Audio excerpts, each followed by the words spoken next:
Este proceso de la cultura viva vem sendo hecho hace mucho tiempo. No empezó ahora y seguirá por mucho tiempo. Ele vem sendo hecho desde o primeiro momento em que os seres humanos, quando ainda nem hablavam, na idade da pedra, mas começaram a compartilhar com os outros. Nós outros só existimos porque há o compartilho, porque há a comunhão, porque há o sentido de comum e no sentido de comunidade e de comunitário. Imaginemos, antes do Homo sapiens, antes de nós outros, não? Imaginemos no início, bem no início da humanidade.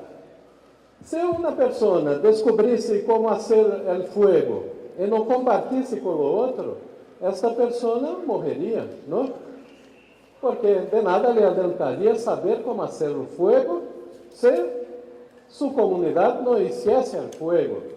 Se essa pessoa descobrisse como uma pedra que fosse mais adequada para lascar, para abrir um animal, e ela decidisse, não, eu vou guardar comigo este segredo desta pedra, ela não sobreviveria, não é verdade?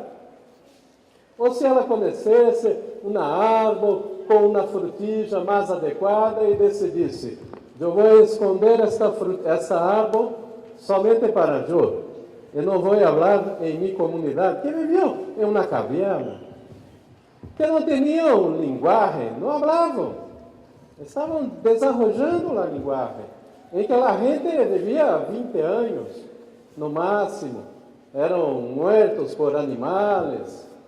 Se essa gente não aprendesse a compartilhar, a estabelecer rumos comuns para uma caça, para coletar alguma comida que caía das árvores, alguma hoja, simplesmente seriam caçados e seriam comidos por os outros animais. Então, a natureza de nós outros, a natureza de nós outros humanos, que desenvolvemos, inclusive, nossa capacidade de linguagem, de nos comunicarmos com os outros, é a natureza do compartilhar, é a natureza da comunhão, não é essa outra coisa. Todavia, quando nos desenvolvemos um pouco mais e aprendemos a fazer uma plantação, ou a construir uma pirâmide, ou a construir um palácio, fomos sendo educados para crer que não somos assim. Fomos sendo educados para a competição, para o egoísmo. E quanto mais tempo se passou, mais foi se desenvolvendo esse processo da competição, do egoísmo, que culmina agora com as experiências do neoliberalismo. O que é o neoliberalismo? É o triunfo da filosofia da competição, do egoísmo. Por isso que ele triunfa. Porque ele triunfou filosoficamente, triunfou dentro de nós outros mesmos. E assim nos perdemos. Nos perdemos enquanto humanidade. No sentido da ideia da cultura viva é recuperar este sentido de vida. E o sentido de vida, como que a vida se desenvolve? A vida se desenvolve de uma maneira livre, de uma maneira caótica, de uma maneira complementária. É assim a vida encontra seus caminhos. E quando eu digo de vida, não é somente da vida humana, da vida de todos os seres, inclusive do planeta, que é um ser vivo. Por quê? Porque ele se desenvolve, ele se reproduz, ele garantiza que todos nós outros convivamos neste planeta. Esta é a ideia da cultura viva. Por isso é a ideia de um nome que seria hasta uma redundância. Por que viva? se todas as culturas, não há cultura se não há vida. Alguém reproduz, alguém produziu na cultura, mas uma cultura pode ser fossilizada, uma cultura pode ser burocratizada e, portanto, se transforma em cultura morta. A cultura viva é aquela cultura que se reproduz. A cultura viva é aquela cultura que não se aprisiona na cultura dos sistemas. Que sistemas são esses? Mercado, Estado, a igreja como instituição, a educação também, que se estrutura como sistema e que vão se reproduzindo. A ideia dessa redundância, cultura e vida, é exatamente para dizer: nós outros não queremos mais subordinar a vida aos sistemas. Nós outros queremos que os sistemas obedeçam à vida. O Papa Francisco disse isso há pouco tempo, acá em América do Sul. A mesma coisa. Esta é a ideia da cultura viva. É este sentido de estabelecer esta comunhão que nós outros hicimos. Ayer todos nós outros fomos visitar El Salvador, não foi? Creio que cada qual vem com uma sorrisa. Nós outros recebemos assim. Fomos para Chalatenango. E nós outros recebemos a chave de Dulce Maria. Este é nosso. Irá para o futuro museu da cultura viva que um dia, quizá, seremos. Entramos em Dulce Maria. Dulce nome de Maria. Que nome para uma cidade. Que beleza. Que lindo, não? A primeira cidade em Chalatenango que visitamos. E o que a gente nos entregou? Sua chave. Seu amor. Sua comunhão. Sua comida. Suas brincadeiras. Seus juegos. Este é o comum. E por isso, quando trabalhamos a cultura viva com a comunitária, tem esse sentido. Quando entramos lá, não era necessário mais nada, cada qual depois pode dizer sobre suas experiências no caminho de Chalatenango ou no caminho de todos os outros passeios que ocorreram. Era pura comunidade, puro comum. Naquele momento, nós outros éramos os salvadorenhos. E os salvadorenhos eram brasileiros, eram bolivianos, eram peruanos, eram argentinos. Nós outros éramos comuns em América Latina. E mais que isso, nós outros éramos comuns em nossa humanidade. É o que estamos fazendo acá. Mas que buscar a construção de uma política específica de cultura para falar de uma burocracia, de uma estrutura que é necessário, porque a vida também não se sustenta sem a estrutura. Eu sou o que sou porque eu sou flujo, os sangres, os nervios, e eu sou estrutura também, os ossos, os músculos. A vida se sustenta assim. Então, mas mais que falar de estrutura, o que estamos falando é de flujo da vida. E quando falamos do flujo da vida, não estamos falando de uma política pública que foi pensada em Brasil em 2004, que eu, por uma série de condições, tive a oportunidade de pensar, de iniciar esse processo. Depois, muita gente de América Latina percebeu, mas o que eles fazem no Brasil é a mesma coisa que nós outros fazíamos há décadas. Não foi somente assim. Não. Porque os pueblos originários falam disso. O que hicimos com a celebração no início deste congresso foi pura vida. É pueblo chico, não? É pueblo chico, é pura vida. É cultura viva. Quantos chicos há acá? De Costa Rica? Então, é pura vida. Que é cultura viva? Que é sumac cansai? Em quechua, o que é o sumac cansai? O bem viver. É sumacamana. Em Aimara. Com os Guarani, é Tecoporã. Todo bem viver.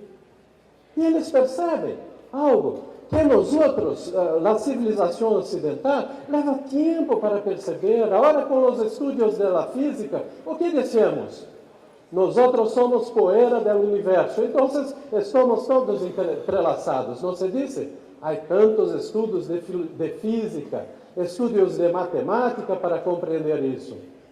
O que os pueblos originários dizem? Nós outros estamos todos vinculados, porque temos a raio, que aprendi com Ivan, no altiplano, que se diz que a alma, a inteligência, não somente dos seres vivos, mas a inteligência dos minerais, a inteligência da água. Cultura viva diz respeito a isso. Por isso eu diria que nesse segundo processo que já começamos, depois os outros companheiros vão colocar sobre tudo isso, que deveríamos assumir com muita clareza que a cultura viva é uma política pública do bem viver.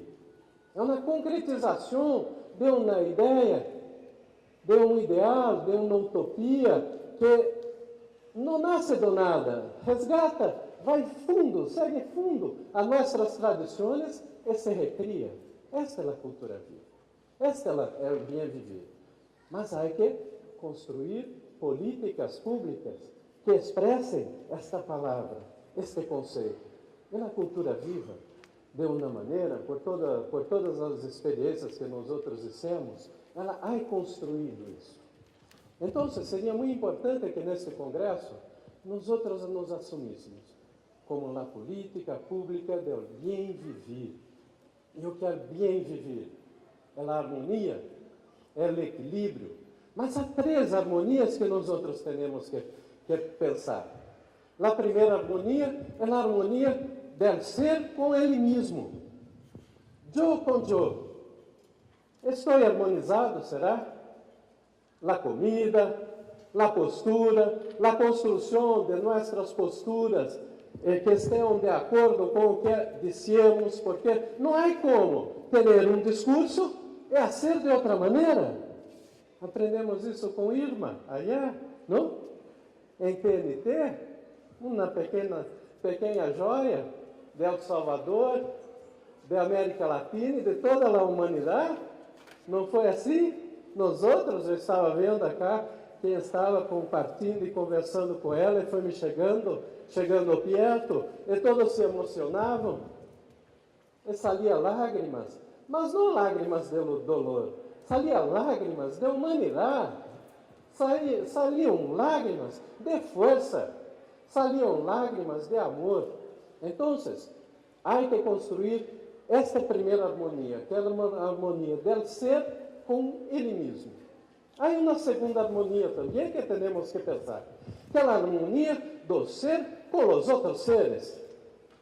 E nesse sentido, o bem viver se encontra com o conhecimento ancestral africano, que é o mesmo.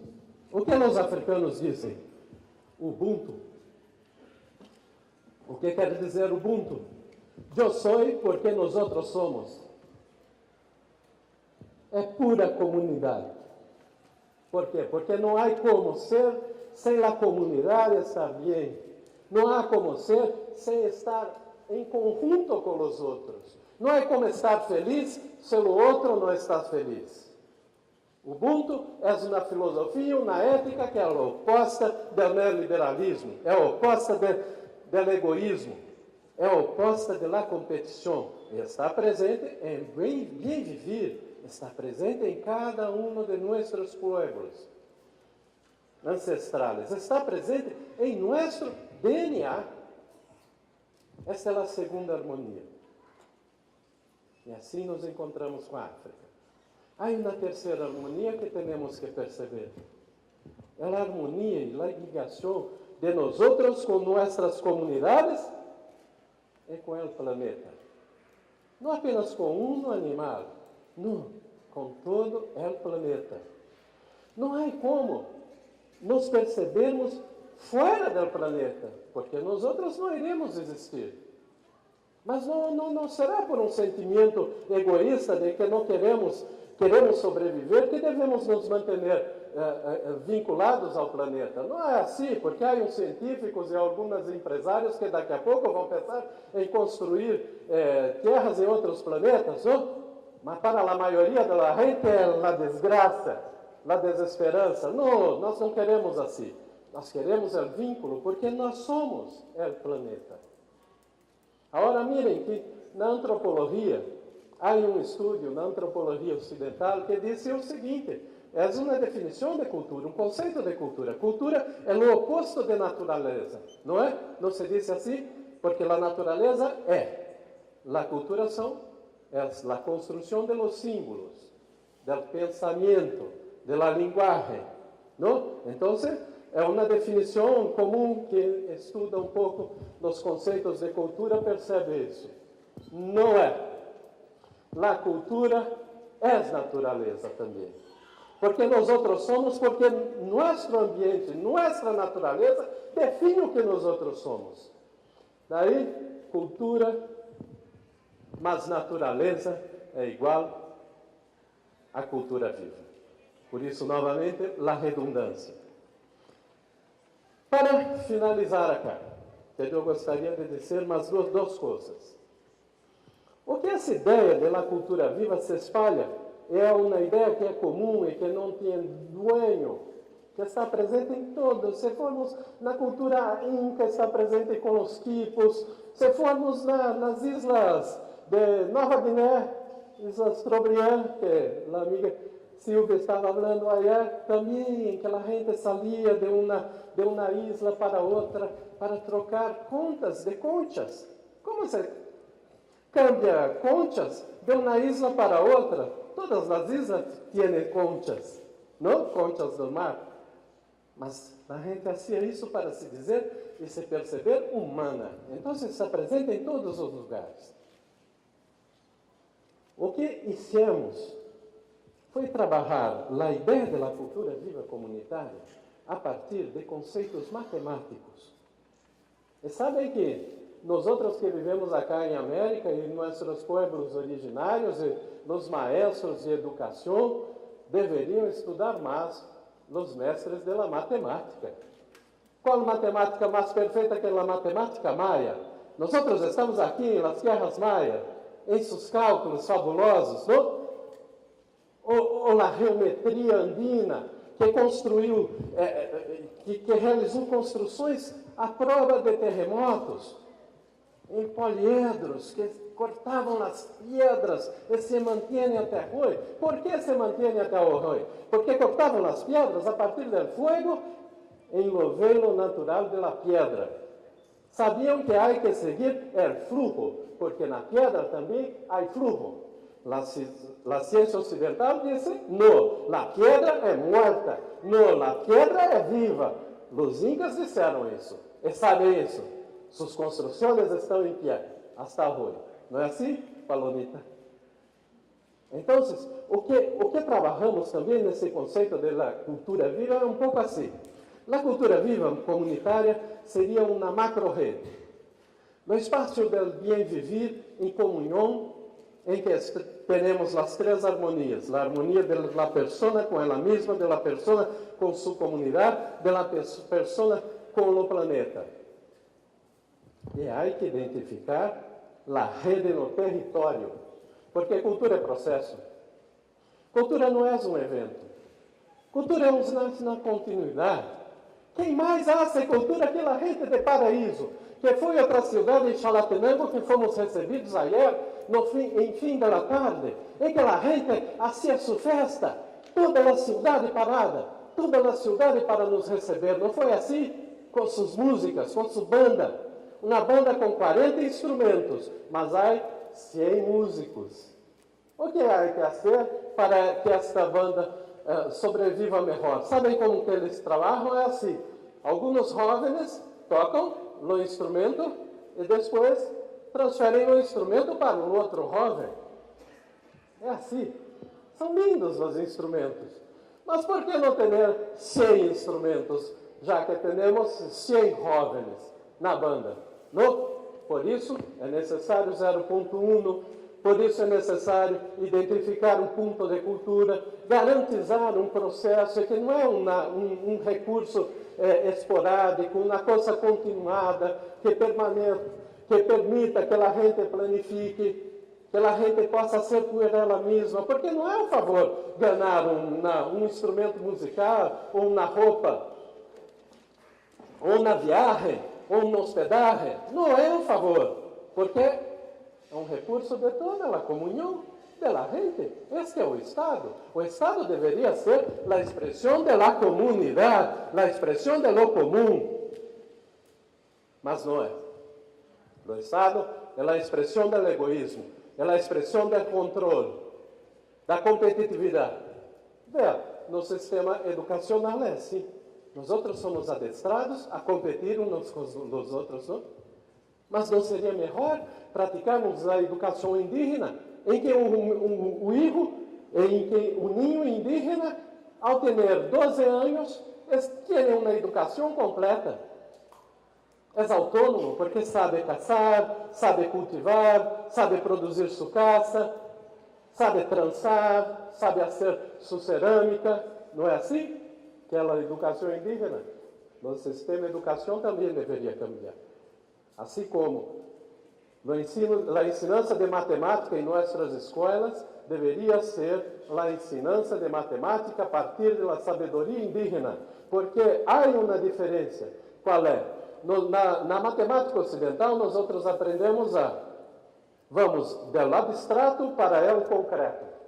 Na matemática ancestral, se segue do concreto para o abstrato.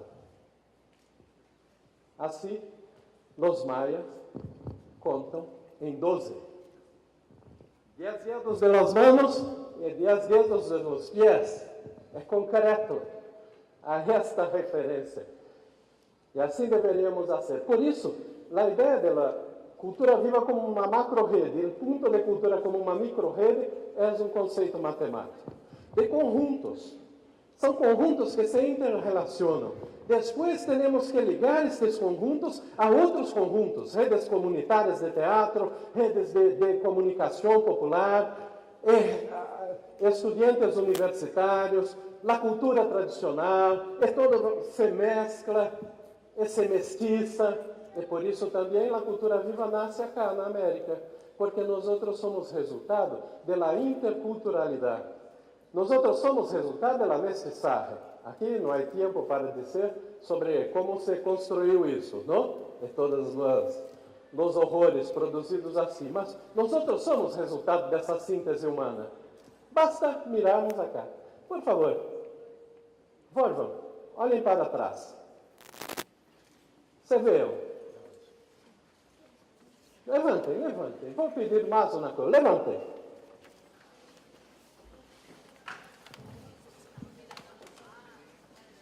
Mirem uns aos outros.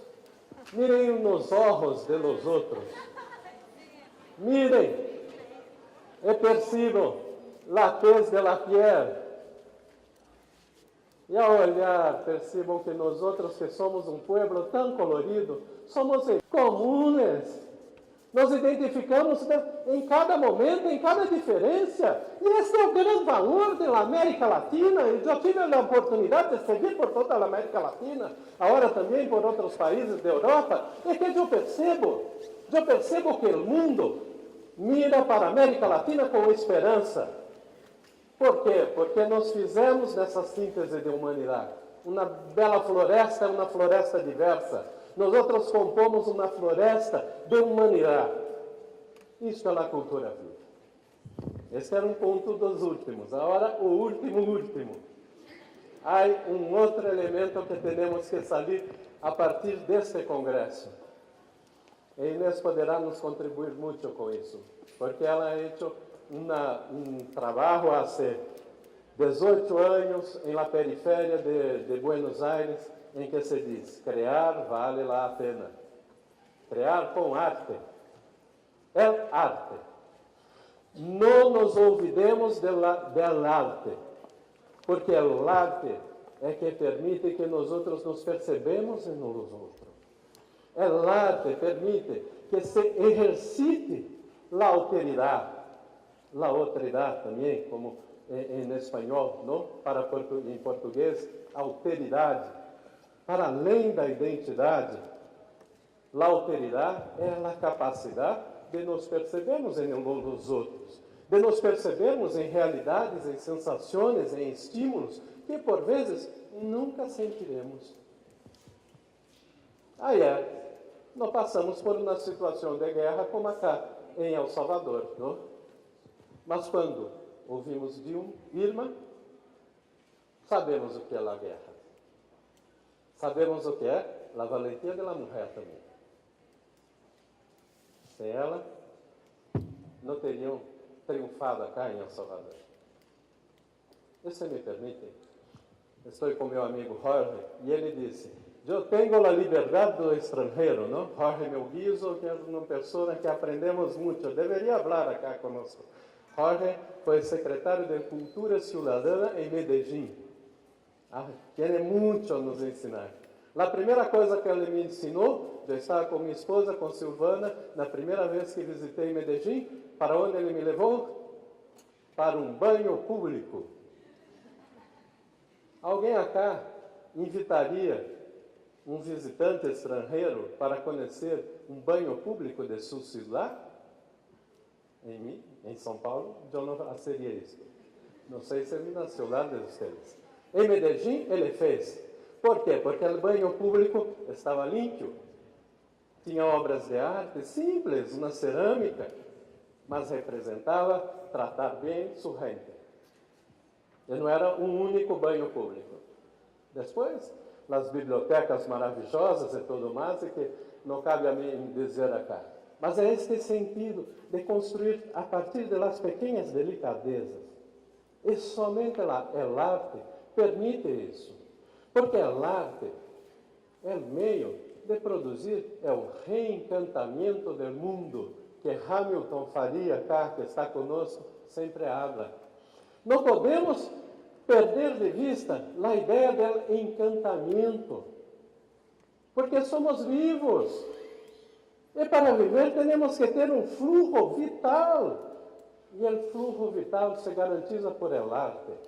Aqui pergunto: quem de vocês vivenciou um romance de Romeu e Julieta? Que sorte, quanto! Já vivi. Mas não chegamos lá.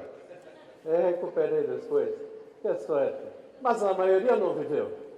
Mas todos nós outros sabemos o que é um romance de Romeu e Julieta, não? Por quê?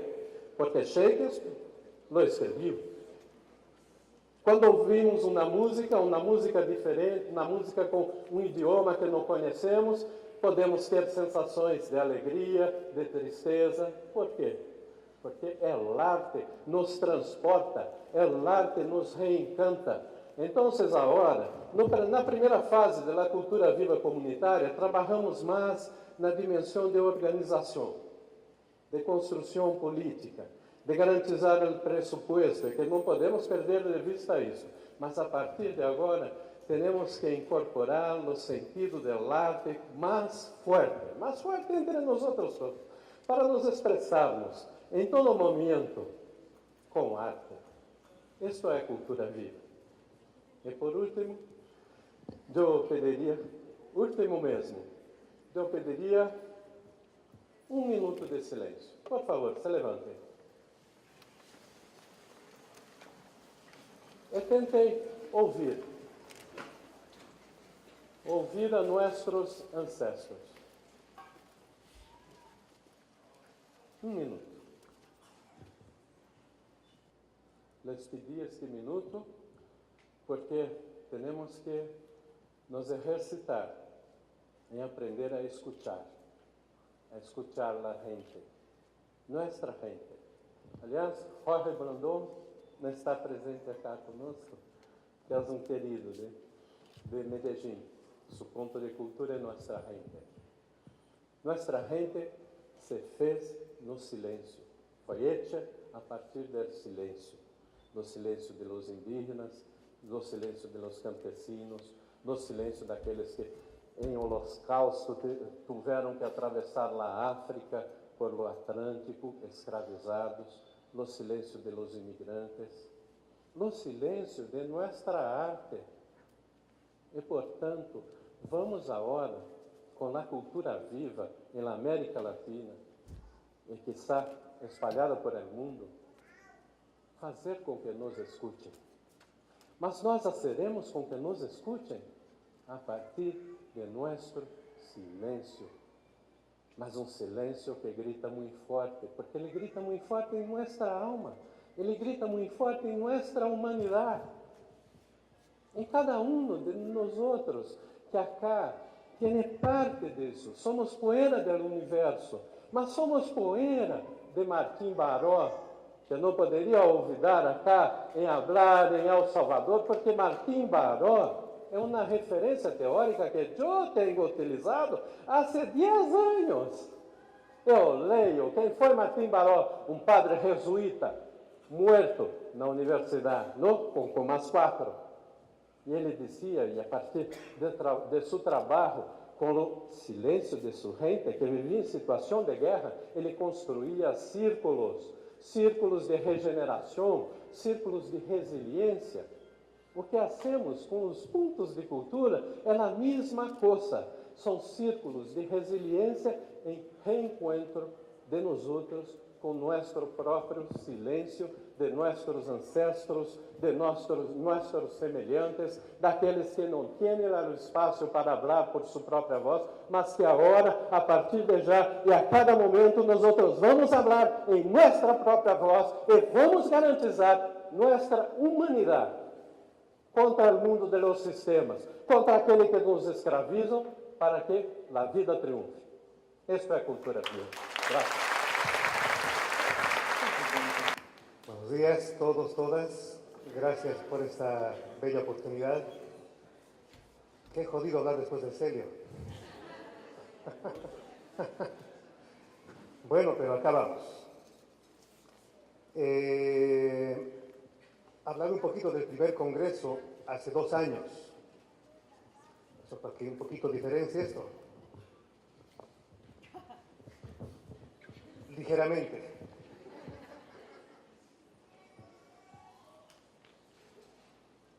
Tenemos una línea de historia, y no voy a hablar mucho de esto, pero solamente es refrescarnos de que tenemos hitos en nuestro movimiento de cultura viva comunitaria. Y qué bien lo señala Celio, y lo estamos hablando todos estos días. Esa línea va, por supuesto, miles de años atrás, y que como política pública los últimos años la tenemos marcada básicamente en los puntos de cultura en Brasil inicialmente, pero en 2010 la plataforma Puente. 2010 plataforma Puente, 2012 Caravana por la Vida, 2013 primer Congreso Latinoamericano de Cultura Viva Comunitaria y 2015 estamos ahora acá. En medio de todo esto, un sinfín de actividades, acciones continentales, nacionales, locales, le han ido dando cuerpo y sustancia a nuestro movimiento. Pero, si bien lo menciono, no voy a redundar en esto, solamente para tener la referencia básica, ¿cómo estamos? ¿En qué estamos? Este congreso, en todo caso, que se hizo hace 2 años atrás, ya comentaba el otro día, reunió a un promedio de 1.200 latinoamericanos que llegaron a La Paz en caravanas. Unos 2.000 éramos todos, incluidos los bolivianos que estábamos allá. Muchas mesas, círculos de visión, 3 mesas políticas, tenemos documentos políticos que han sido detonantes en todo el camino que estamos desarrollando de aquí, desde allá, ahora y en adelante. O sea, tenemos material básico suficiente que nos da una cierta sustancia, un cierto cuerpo, una cierta referencia para avanzar como movimiento. Sabemos que eso está ahí como un papel interesante, pero no es suficiente. Paralelo a esto, hemos intentado y seguimos debatiendo una cierta organicidad. Necesitamos que el movimiento tenga un algo, y le llamamos en un momento Consejo Latinoamericano. Desde las posiciones más anarquistas o bolcheviques, intentando formas más rígidas, muy abiertas, seguimos deliberando, porque no vamos a poder solucionar que lo comunitario, ¿cómo puede representarse? Entonces, es maravilloso ahora escuchar, y cada vez más, y serio, es muy interesante, que lo hablamos entre bambalinas en algún momento, que básicamente lo comunitario no necesariamente era parte del discurso brasilero, por ejemplo, al principio, era cultura viva, y lo comunitario ha ido entrando, y lo latinoamericano, y el Congreso en Bolivia ha sido vital para introducir lo comunitario, porque esa presencia, pueden ver mi rostro, y pueden ver el cuerpo de los bolivianos, ese mundo indígena maravilloso, ha incidido de tal manera que ahora es imposible pensar lo comunitario sin hacer ese viaje profundo a la semilla, que es en realidad a las comunidades más profundas, que son las comunidades indígenas. Es imposible pensar nuestra cultura viva comunitaria nacida en las ciudades sin que haga ese viaje al mundo rural, y ni siquiera al mundo rural, al mundo ancestral, donde realmente la semilla más profunda está anclada. Seguimos haciendo ese viaje a la semilla. Después de 2 años, lo comunitario es cada vez más profundo en nuestro movimiento. Eso es, hay que celebrarlo porque seguimos viajando cada vez más profundamente. Pero bueno, eso es el Consejo Latinoamericano, y había dicho que no voy a hablar sobre aquello, solo como referencia. Tenemos algunos postulados básicos claves. Esos documentos políticos maravillosos generaron una síntesis de postulados de nuestro accionar como cultura viva comunitaria, y que tiene que ver básicamente con que somos independientes, libres, autónomos, que buscamos otra relación con el Estado. Queremos políticas públicas, por lo tanto estamos todo el tiempo debatiendo y discutiendo que lo público no es un monopolio estatal. Hace tiempo que nosotros hemos perdido, o porque nos han robado, o porque ha sido cómodo para nosotros, que el Estado acabó siendo el detentor de lo público, y nosotros los que tienen que esperar el accionar del Estado para que llegue como servicio todo lo que hace el Estado. Se acabó eso, porque lo público todo el tiempo estamos construyéndolo nosotros. El tema de lo público entra en debate continuo y permanente, y avanzamos también en esto. Pero bueno, estos postulados maravillosos han sido líneas de acción en todo el continente, y hemos visto de que después del primer congreso se ha ido utilizando y se sigue utilizando como una bandera muy importante los postulados que emergieron en este primer congreso. Descolonización, despatriarcalización, desmercantilización, ser agentes fundamentales de transformación social, etc. Todo este cuerpo de postulados se enmarcan muy bien con uno de los postulados centrales, del cual va a hablar y va a ampliar más Eduardo, y que tiene que ver con eso que está en nuestras camisetas, 0.1%, porque los estados tienen que llegar a devolver el dinero que es nuestro, porque ese dinero no es estatal. Si lo público es nosotros, esa devolución tiene que lograrse a través de nuestro accionar. Bueno, no vamos a redundar sobre esto. Yo quería traer algunas otras líneas que queremos compartir, porque nosotros como COMPA, Teatro Trono, en el tejido de cultura viva comunitaria en Bolivia, vamos desarrollando accionares que van construyendo un tejido cada vez más amplio, vamos creciendo. Eso está ocurriendo en Lima, Perú, en Buenos Aires, Argentina, vemos en Santiago.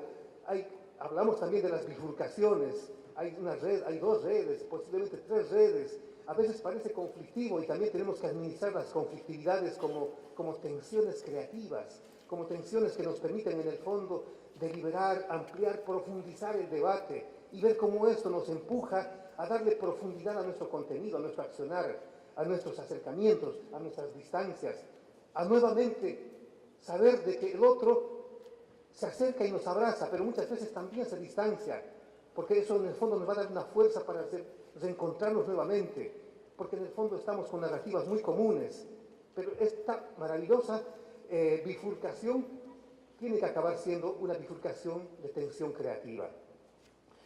Pero bueno, y digo, no vamos a hablar sobre aquello, esa es la referencia. Estas otras cosas que quiero comentar,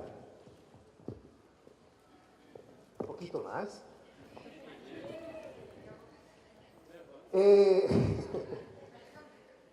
este momento el Teatro Trono, por ejemplo, está en un viaje por Europa. Yo llegué de Berlín para acá y vuelvo allá porque el grupo está como casi 3 meses viajando, recorriendo un montón de ciudades. Llego allá en pocos días para retornar con el grupo acá. Cuento esto porque este grupo tuvo el privilegio, así como la caravana que hicimos, de hacer un recorrido por un montón de ciudades bolivianas y brasileras y llegar de Copacabana a Copacabana, y otro montón de caravanas que hemos ido desarrollando. Después hablaremos un poquito ahí y María Emilia seguramente comentará la caravana argentina que logramos desarrollar de manera conjunta. Ellos salieron hace poquito tiempo desde Rivadavia, del sur allá en la Argentina, y atravesaron hasta La Paz. Seguimos en caravanas. Y en Europa nosotros hemos desarrollado hace 18 años ya un concepto que se llama Kinderkulturcaravana. Compa Teatro Trono se ha ido especializando estos años en el concepto de la caravana como una posibilidad de reconstituir tejidos a través del tránsito. Porque en el fondo lo que hace la humanidad permanentemente es migrar, fluir, a pesar de todas las fronteras. Ustedes están viendo lo que está pasando en este momento en Europa. Son ya no 2, 3, 500, 1000, son millones, pero así exactamente como los europeos cuando se fueron a Estados Unidos, eran miles en barcos, o cuando llegaron a Buenos Aires, qué sé yo, miles en barcos, o esos flujos.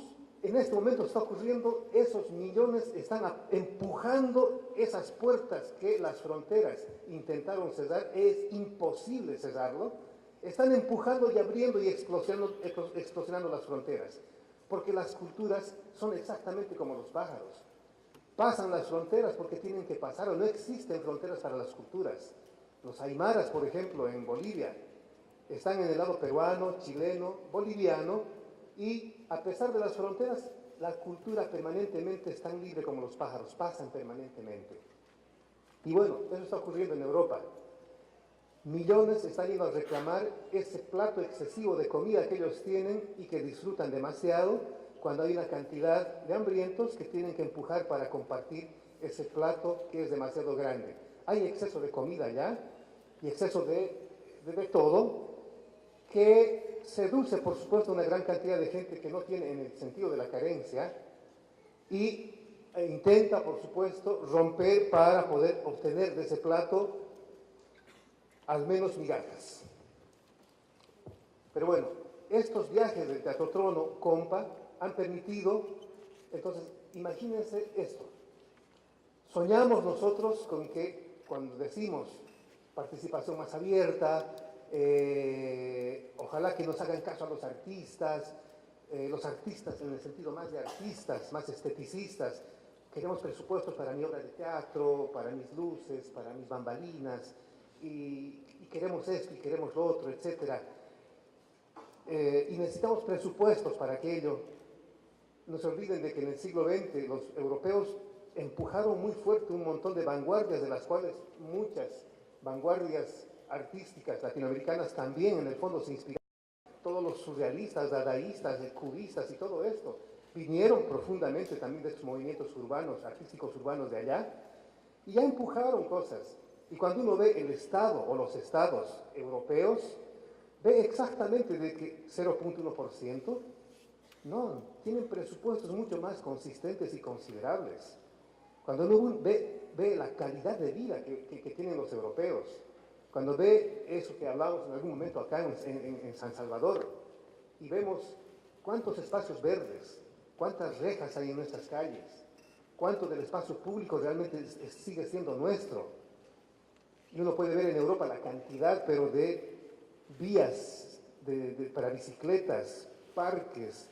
Un pueblito chiquitito de 30.000 habitantes puede tener los fondos y la oferta cultural estética que tiene toda Bolivia en un solo pueblito. Estamos hablando de ese nivel.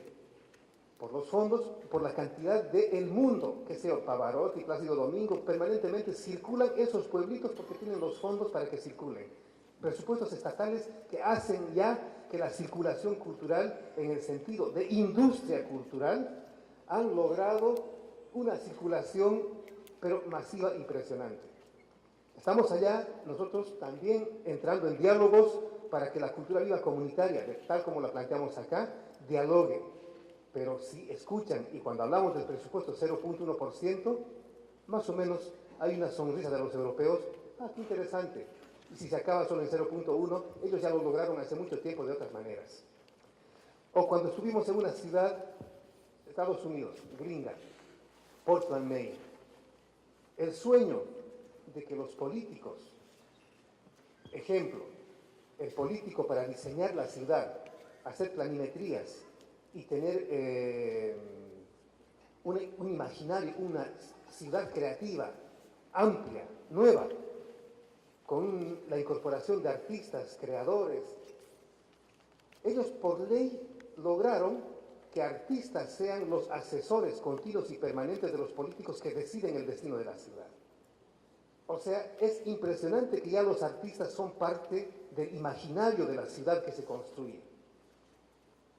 Entonces, la pregunta que yo me hago cada vez que viajamos y nos golpea es, wow, nosotros nuestros discursos de descolonización, 0.1%, ¿estamos yendo a aquello?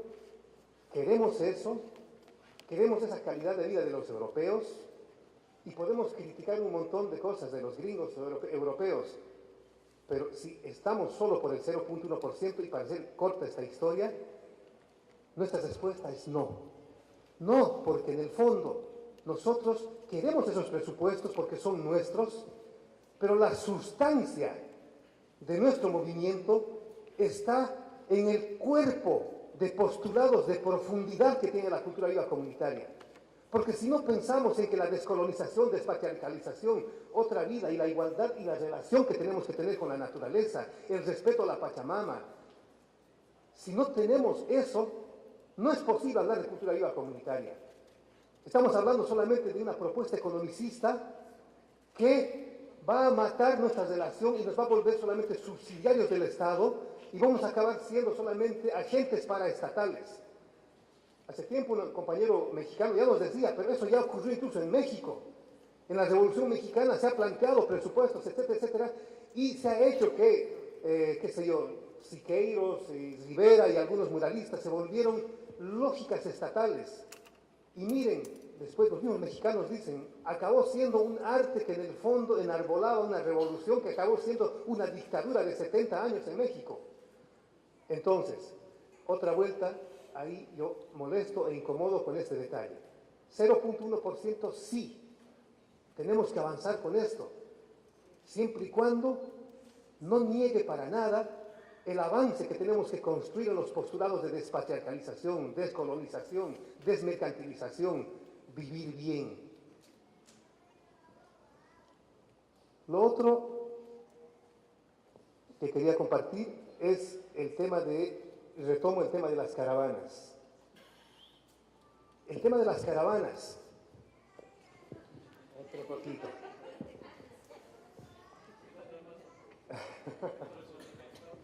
Sí, lo mejor es que después uno acabe allá hablando con la gente. Porque esto siempre genera otra cosa, ¿no? Pues retomando un poquito a serio, y este esquema que siempre trabajamos nosotros, es para no olvidarnos que el tema comunitario es lo que nos da la profundidad que necesitamos en nuestro movimiento. Y decíamos hace tiempo y hablamos de esto. Venimos en miles, en millones de años, y uno va a ver de que el tejido del cosmos, en realidad, sí, en esto nos están ayudando bastante los científicos también, descubriendo que el tamaño del cosmos, la dimensión del Big Bang y el nacimiento de todo lo que somos en realidad, el nacimiento de nuestra especie. Si uno ve le da una mirada de profundidad a esto, nos damos cuenta exactamente como lo dijo Celio. Lo natural en realidad es de que todo es un tejido armónico, de que la pugna como tal en realidad es una complementariedad de diferentes todo el tiempo. Estamos hablando además de los átomos, del encuentro energético y todo aquello que en el fondo es la configuración del cosmos. Y cuando nuestra especie se constituyó como tal y generamos y construimos una cultura que nos diferenció de las otras especies, en el fondo creemos que era un mandato del cosmos para que en el fondo aceleremos los procesos comunitarios a través de eso que nosotros creemos que somos seres pensantes. Qué maravilloso que seamos seres pensantes para profundizar los sentidos comunitarios. Pero miren al desastre que nos llevó el hecho de creer que solo seamos seres pensantes.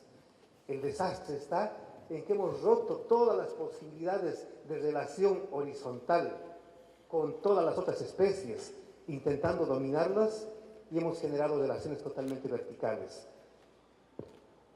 Esto es lo que fuimos y somos aún, por supuesto, pero esto es lo que inicialmente, fundamentalmente fuimos.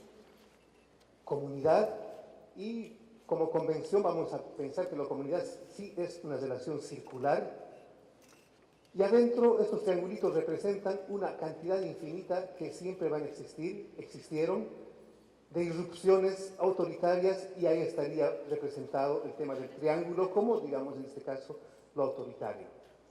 Pero por suerte la comunidad siempre tuvo la capacidad de regenerar, de incorporarlo, de que existan, pero fluye lo circular, lo comunitario. Y ahora vivimos a través de los sistemas, como dice Celio, a través de todo lo institucional y toda la construcción cultural excesivamente pensante que hemos construido, llegamos al revés ahora. Ser ahora totalmente triangulares, verticales, faraónicos, piramidales, y este triángulo ya representa nuestra relación, los miles de últimos años que vivimos, y que básicamente es relaciones coloniales, de dominio. Acá está, por supuesto, arriba, qué sé yo, el Estado fundamentalmente, y abajo toda la sociedad, toda la comunidad. Y si ven los puntitos ya redonditos adentro, es para nosotros todas las irrupciones comunitarias que existen, igual miles, pero están siendo subsumidas o forman parte ya de la lógica imperante que es en realidad lo autoritario. Sí creemos en realidad que todo eso, y hablamos, está concentrado fundamentalmente en nuestro cuerpo, y nosotros en nuestro cuerpo acabamos siendo exactamente eso, una pirámide. Y la pirámide es, la cabeza es el faraón y el cuerpo es el que obedece. En realidad la cultura viva comunitaria está en el conjunto de la relación con los otros, pero está profundamente también toda la comunidad dentro de nuestro cuerpo. Si podemos ver que el conglomerado del tejido interno de nuestros órganos, el fluido de músculos, sangre y esqueleto y todo lo que tenemos, es prácticamente un tejido del macrocosmos en microcosmos altamente armónico. Somos comunidad por naturaleza y estamos todo el tiempo, al contrario, rompiendo de formas verticales esto que es la sociedad en la que vivimos actualmente. Entonces, cultura viva comunitaria para nosotros es eso que decía, las caravanas, estos viajes a la semilla, continuos y permanentes, este retorno al cuerpo, pero al cuerpo en sentido de comunidad. Bueno, me detengo acá. Estas son algunas pautas que nosotros vamos caminando, desarrollando, y podríamos ampliar mucho más. Solamente molestarles con este detalle, que es básicamente, como decía, y lo pensábamos, tenemos una buena sintonía ahí con Sergio y con Lula. Sí, y también, pero acá estamos en sintonía. Básicamente es pararse otra vuelta y volver a mirarse, por favor.